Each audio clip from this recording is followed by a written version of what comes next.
जय श्री कृष्णा।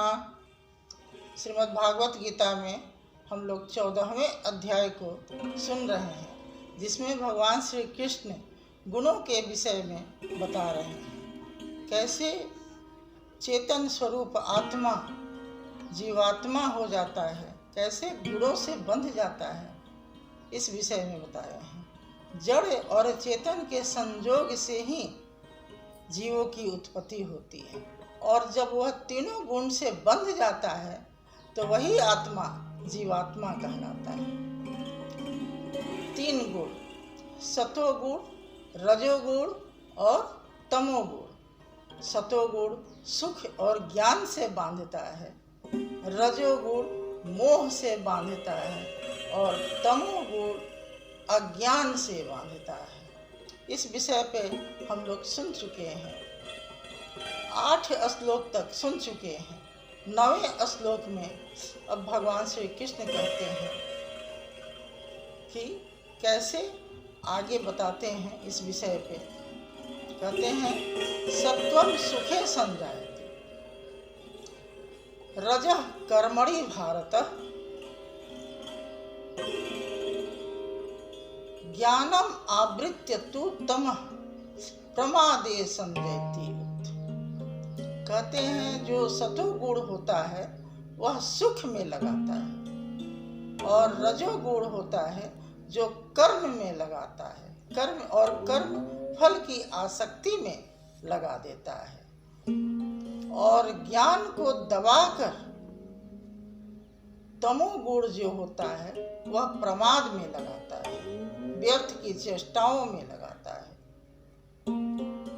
अगले श्लोक में कहते हैं कि कैसे कार्य करता है, तो कहते हैं रजः तमः च अभिभूय सत्वं भवति भारत, सत्वं रजः तमः च एव तमः सत्वं रजः तथा। यहाँ भगवान श्री कृष्ण कहते हैं कि जो रज गुण और तम गुण को दबाकर मनुष्य में सत्व गुण कार्य करता है, और सतोगुण और रजोगुण को दबाकर तमोगुण कार्य करता है, और तमोगुण और सतोगुण को दबाकर रजोगुण जीवात्मा में कार्य करता है। इस प्रकार गुण जीवात्मा में होता है जो बंधन का कारण है, यही बांधता है। यही तीनों गुण प्रकृति से जो उत्पन्न हुआ है, यही मनुष्य को, जीवों को बांधे रखता है। कहते हैं अगले श्लोक में कैसे पहचाना जाए कि यह कौन सा गुण कब चल रहा है। कहते हैं सर्वद्वारेषु देहे अस्मिन् प्रकाशः उपजायते, ज्ञानम यदा तदा विद्यात् विवृद्ध सत्यम। कहते हैं कि हे अर्जुन, जिस काल में इस देह में और अंतःकरण और इंद्रियों में प्रकाश, ईश्वरीय प्रकाश फैला हुआ रहे और विवेक शक्ति उत्पन्न हुआ रहे, तो समझना चाहिए कि इसमें सतोगुण कार्य कर रहा है। यह सात्विक भाव का है, इसमें सतोगुण कार्य कर रहा है। अगले श्लोक में कहते हैं रजोगुण के विषय में कहते हैं लोभ प्रवृत्ति आरंभ कर्मणाम अस्मः अस्प्रियः, रजसी एतानि जायन्ते विवृद्ध भरत सर्व। कहते हैं हे भरत वंशियों में श्रेष्ठ अर्जुन, कहते हैं जिसमें लोभ रहता है, कर्मों में प्रवृत्त होने की आकांक्षा रहती है, अशांति रहता है, विषय भोगों की लालसा रहती है, उसे तुम जान कि यह रजसी यानी रजोगुण इसमें कार्य कर रहा है। यह रजोगुणी है, इसमें अभी रजोगुण प्रभाव है, इसलिए इसमें लोभ, मोह और विषय भोगों की लालसा, कर्म में आसक्त होने की लालसा, सकाम भाव से, स्वार्थ बुद्धि से कर्म करने की लालसा इसमें बलवान है, यह रजोगुणी है। और मनुष्य तो रजोगुण से ही पैदा होता है, क्योंकि इसमें कामना की आसक्ति होती है। अगले तमोगुण के विषय में बताते हैं।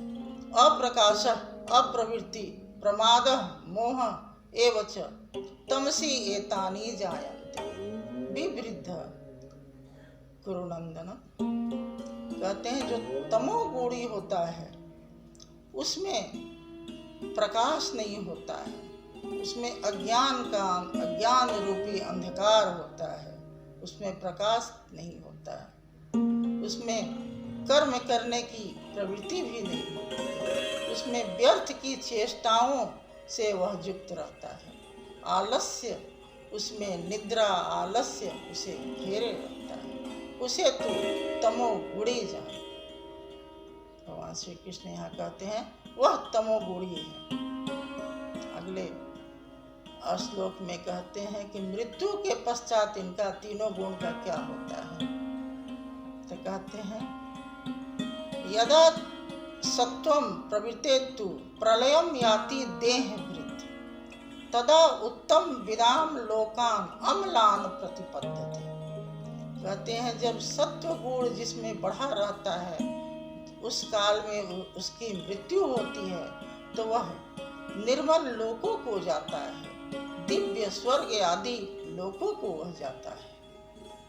उसकी मृत्यु के पश्चात वह स्वर्ग आदि लोकों में जाता है। जहाँ भगवान श्री कृष्ण कहते हैं जिसमें सत्व गुण बढ़ा रहता है, वह मृत्यु के समय सत्व गुणी होता है तो वह स्वर्ग आदि लोकों में या निर्मल आदि किसी लोकों में ही जाता है वह। कहते हैं और राजो तो कहते हैं रजसः, कहते हैं रजोगुण भुव कर्म संगेषु जायते रजः गत्वा च अभिभूय कर्म संगेषु जायते तथा प्रलीनः तमसी मूढ़ योनिषि जायते। कहते हैं जब रजोगुण बढ़ा रहता है तब वह कर्म में आसक्त मनुष्यों के यहाँ उसका जन्म होता है। रजोगुणी को जो कर्मों में आसक्त होता है उसके यहाँ उसका जन्म होता है। और तमोगुणी मूढ़ योनि में जाता है, कीट पतंग पशु पक्षी में उसका जन्म होता है। इस प्रकार भगवान गुणों के विषय में 14वें श्लोक अध्याय को सुना रहे हैं, जो बड़ा ही आत्मसात करने योग्य यह अध्याय है, जिससे हम संभल कर अपने गुणों को संभल कर, यानी कि तमोगुणी और रजोगुणी जब हमारा मन हो तो उसे खींच कर सतोगुण में ले जाएं, क्योंकि सतोगुण ही कल्याण का मार्ग प्रशस्त करता है।